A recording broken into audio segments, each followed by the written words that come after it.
Hello guys, so ayan yung mga sisiu ko. Dati nabili ko to 35 ang bawat isa. So ito guys, babae ito. Ito dalawa lalaki. Kita nyo may palong. So ang lalaki ang pinakamalaki. Pansinin nyo. So itong lalaki guys, mahigit na to isang kalahating kilo. Pati iyan isa.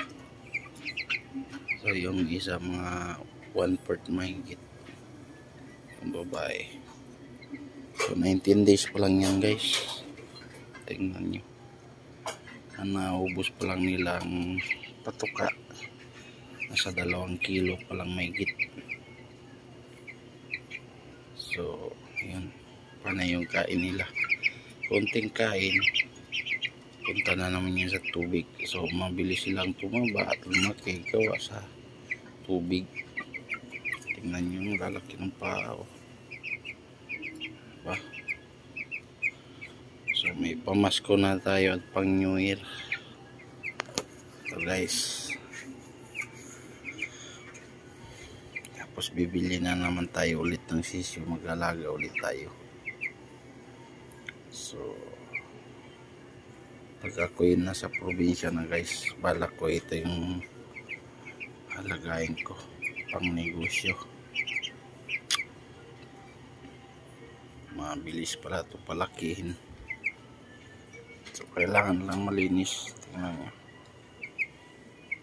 Kasi medyo may amoy din yung mga ipot nila. So nililinis ko yan araw-araw. So ayan. Pag may trabaho ako, dagdagan ko lang ng 2 ganon tubig. Dapat 2 ganon puno. Kahit isang puno lang nitong patuka, okay na yan maghapon hanggang alas 6. Pagdating ng alas 6, so diyan bibitawan ko sila diyan. Diyan sila kakain. Pakalagala muna. So sa ngayon dahil alas 8 na mahigit ng gabi, so diyan na naman sila sa kulungan magdamag. So bukas ng umaga pag alis ko, pakainin ko muna sila bago ako alis.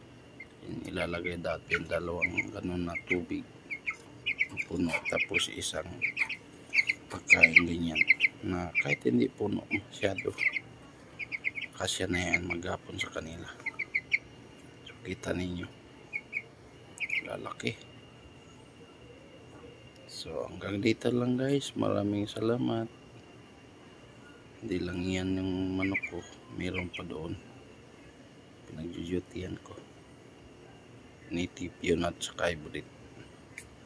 So hanggang dito lang guys, maraming salamat.